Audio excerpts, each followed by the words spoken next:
Welcome to Atheists Speak Up. I'm Arlene Marie, Michigan Atheist State Director. And our guest tonight is Bernie Klein. Welcome to the show, Bernie. Thank you, Arlene. I'm glad to be here. Now, Bernie, I understand that you're very active with the prescription for care at the end of life. Can you tell us about that? Yes, Prescription for Care at End of Life is a small group that kind of came out of the folding up of the Hemlock, and myself and two other ladies that were on the board of Hemlock of Michigan, it's Sandy Miller and Joe Howe. I said Joe is a lady.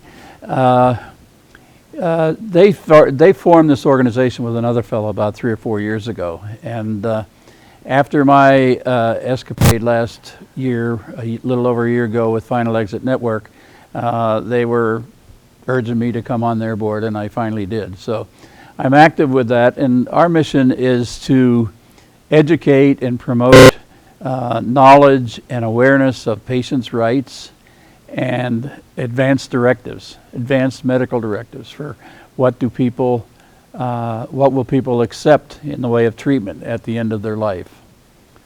Yes, could you elaborate a little bit on those advanced directives? Now, these are directives that have the power of law that you would, if a person was to be entered into a hospital, they would just tell the people in writing, tell the doctors in writing, what this person will or will not accept in the way of life-prolonging or death-prolonging procedures. For instance, if a person does not ever want to go on a respirator, if they're on a breathing tube for a week or two and everything, they would have to move on to have a trach put in and a respirator put in, and they can say no in writing.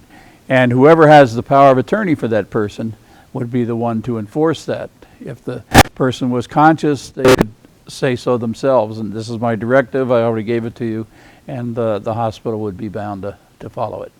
About advanced directives, by the way, the Medicare put out a Patients' Right Act back in 1995 that says that any Medicare or Medicaid patient entering a health facility, a hospital or any other health facility, has to be told about advanced directives.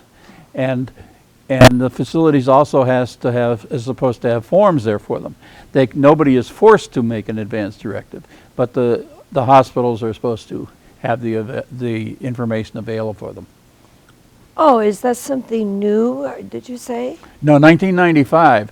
But it is, you hit a key point. It is new because it's a law that nobody seems to know about. No. When the battle over the health reform bill were going on, and Sarah Palin started talking about death panels and everything, and all the new bill was going to do was allow the doctors to be paid for the time they spent talking about advanced directives with patients. And they've had this directive from Medicare and Medicaid for 15 years. Well, 14 years at the time the health debate started. But nobody seems to know about it. None of the politicians defending that particular portion of the bill ever referred to the Medicaid Act, the Medicare Medicaid Act that I'm aware of anyway. So it's a law that's been on the books, but nobody seems to know about it, and nobody seems to know who has enforcement powers for it. Correct. Typical government. Pass a bill but don't give any enforcement. Yes, Right. exactly. Now, most of us have a medical advocate, or at least I would Right. hope to think. Probably most of us don't. I certainly do have a medical advocate. But I know that you are greatly involved in having studied, let me read this, the U.S. Catholic Bishops titled Ethical and Religious Directives for Catholic Healthcare Services. Yes. Now, if I happen to have an emergency and I'm taken to a Catholic hospital, how might my medical advocacy conflict with their directives? Well, what the Congress or the U.S.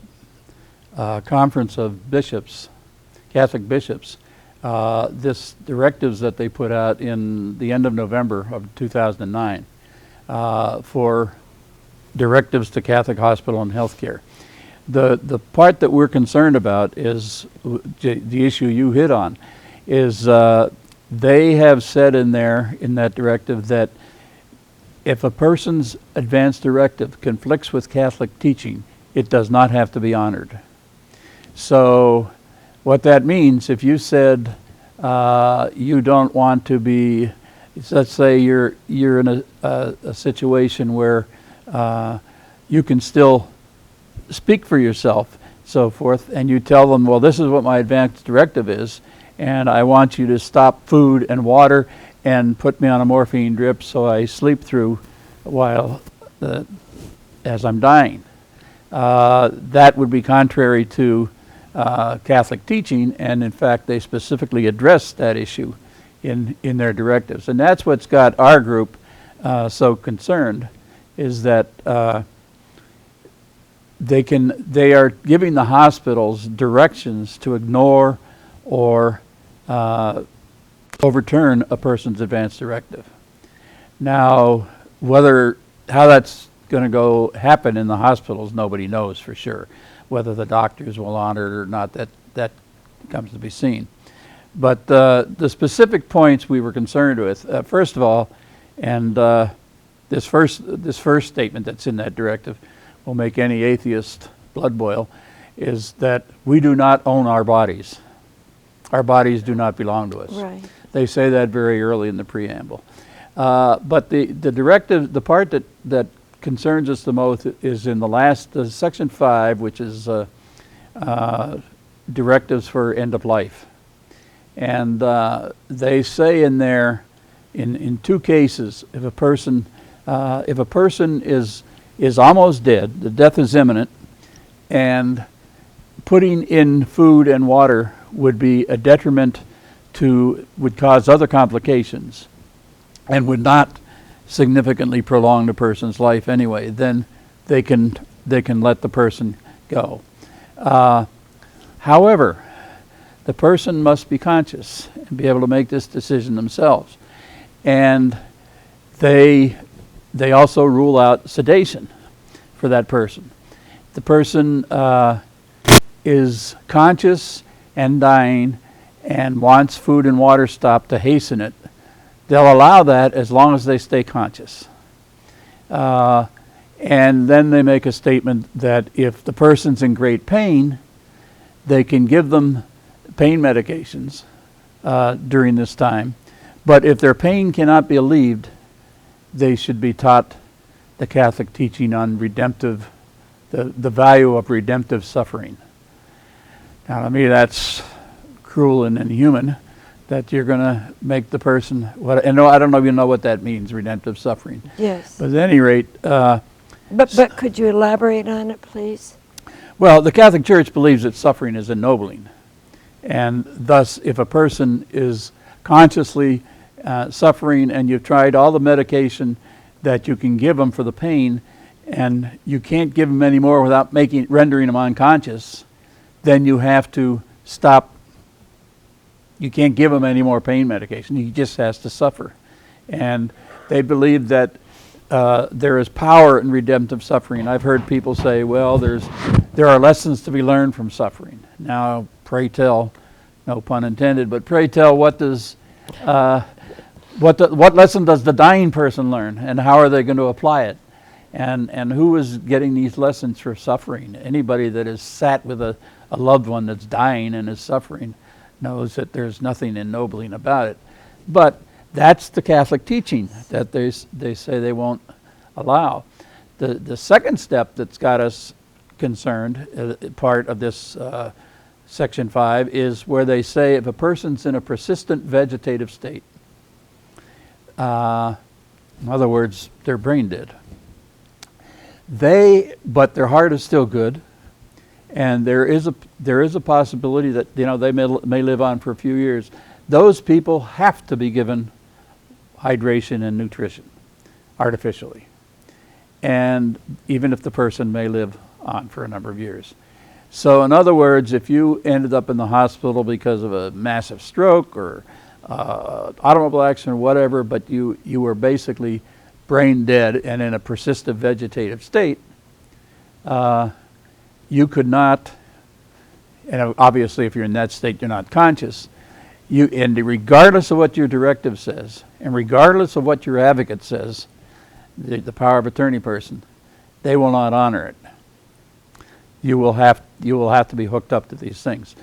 So again, who's to know what will happen in practice? We all know that they do this in Catholic hospitals, and they have for years. And I know of incidents of people that have been basically what you would call terminally sedated, where they've taken out the nutrition and hydration tubes, and they've put a morphine drip in and let them sleep through the 3 or 4 days that it takes for them to die of dehydration.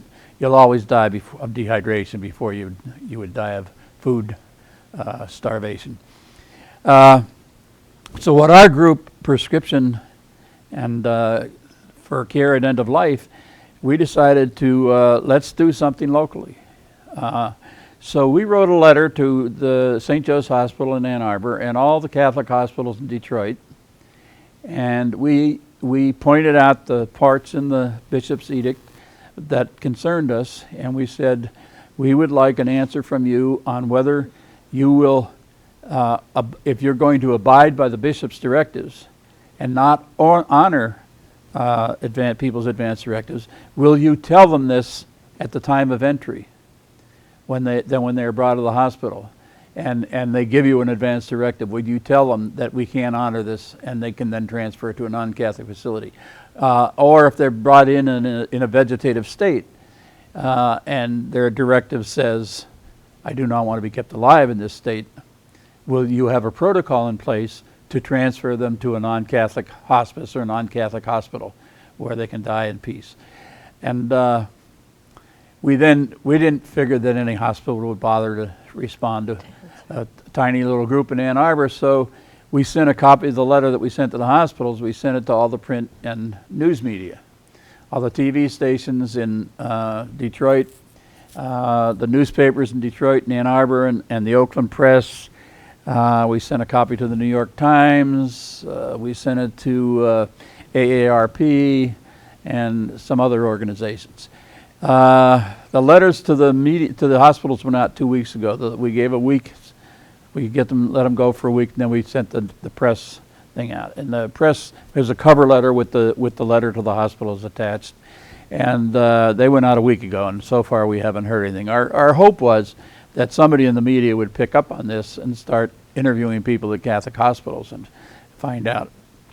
What we found out is from around the country, from input on the internet around the country, the people that have called their local hospitals, Catholic hospital, have been stonewalled on the issue. So I'm sure the hospitals are scrambling to decide what they're going to do and how they're going to handle this. So that even if I decided that I should call a hospital near me where I might be taken in a case of an emergency automobile accident or something, if I called and asked what their policy is, I really wouldn't get an answer. Not from a Catholic hospital, I'm afraid. I think if you called a non-Catholic hospital, they say, well, of course we honor advance directives all the time. And we encourage, in our organization, we encourage people to not only have an advance directive, but have it in your doctor's office, your primary office. If you end up with cancer and end up going to an oncologist, make sure the oncologist has a copy of it, and have a copy of it at your hospital. A lot of hospitals now, if you come in for surgery, ask you to bring one. Right. And so I think the question is now is, where is your hospital? Which is your normal hospital? Where does your physicians normally work out of? And if it's a Catholic hospital, you need to be a little cautious and talk to your doctor about what does he think about this? One of our members already did that. The doctor said they can't do that, but I don't. And he has surgery rights in a Catholic hospital. So I don't know how the dust is going to settle, but all I would say for now is for people whose primary care place is a Catholic hospital, they should be inquiring and visiting that hospital or asking their doctor about it and so forth. And one of the problems is, the Catholic Church has a large holding in medical facilities. There are some cities in the country, in some rural areas, where your only option is a Catholic hospital. Right. So Compassion and Choices, which is an organization that grew out of the Hemlock organization, they're stationed out in Washington State. They made a statement about, the Catholic Church is trying to create 30,000 Terry Shivos. And my feeling is that, are they trying to bankrupt Medicare? Because a large majority of these people that are dying, obviously, are older people and are on Medicare. There may be some Medicaid patients too, but if the hospital decides they're going to keep this person alive indefinitely, Medicare is going to be paying and paying and paying. Now, you'll have the case where the person's advance directives say that that's what they want. And, of course, then the hospital, Catholic hospital and any hospital would honor that. Though I think if you talk to most medical people, or a lot of medical people that I've talked to, said that's such a waste of resources and energy of the staff and the families and so forth. But some people, that's what they want, and that's what they'll have. We, being free thinkers, all three people on this board, we believe in choice. And that's what end of life is, the same as reproductive rights. It's about choice. Does the Catholic Church own my body? Or does some God own my body? No, I own my body. And it's my life, and it should be my death. Two thoughts occurred to me, Bernie. One, I think I would recommend that I and others choose their doctor wisely and have a religious discussion with their doctor as a beginning. Mm-hmm. I think a second thought that comes to my mind is that part I would have control over in choosing my physician, choosing what hospital I wanted to go to for elective surgery. Mm-hmm. But what really concerns me, and why I probably have a real strong medical advocacy, is because I'm more concerned about what happens to me in an emergency, a serious accident or a stroke or a heart attack, and I'm not able. Is there some way that we can establish some kind of a directive with our local EMT or ambulance service and ask them to find an alternative for us other than a sectarian hospital?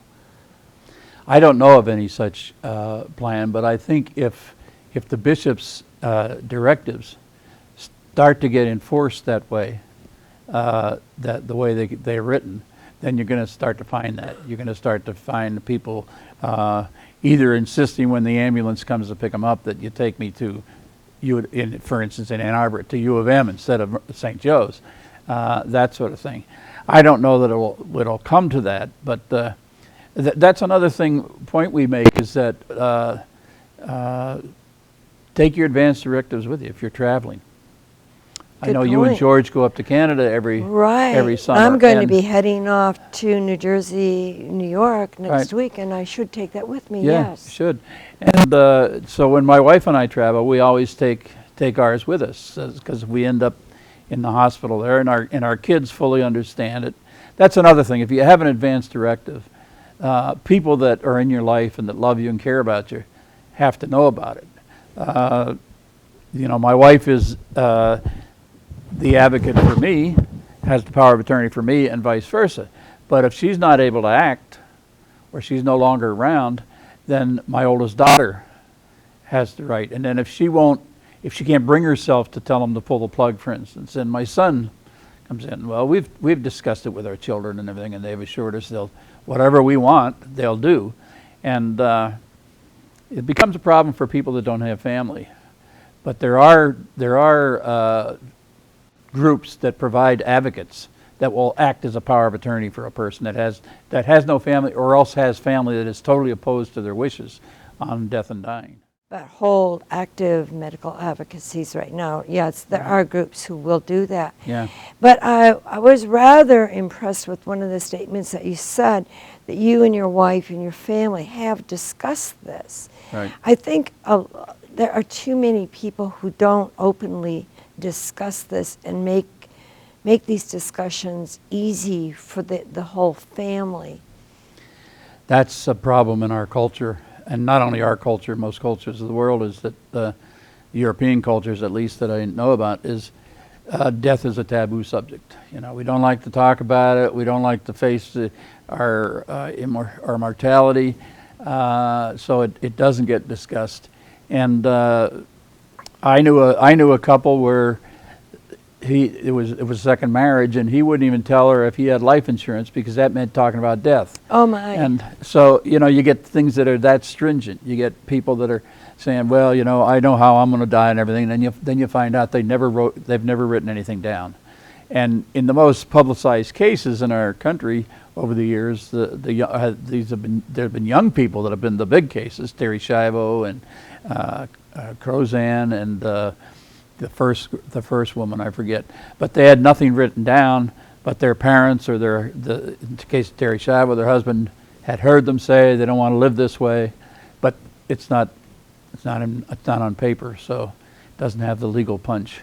Exactly. But now we're afraid that if the Catholic hospitals go this way, is that some people are going to be stuck because they have no access to anything but a Catholic hospital, and their advance directives won't be honored. Right. And you said, I want to take a look at this again, that we can't be certain how that Catholic hospital will actually respond. Yeah. However, this directive that was issued on November the 17th, 2009, I'm sure that it's probably an update from previous directives. Yes, it's an update. And does this more recent directive seem to have a greater punch than previous directives? Well, they've tightened up around, I think this is probably an effect of the Terry Schiavo case. They've tightened up around the directives at end of life.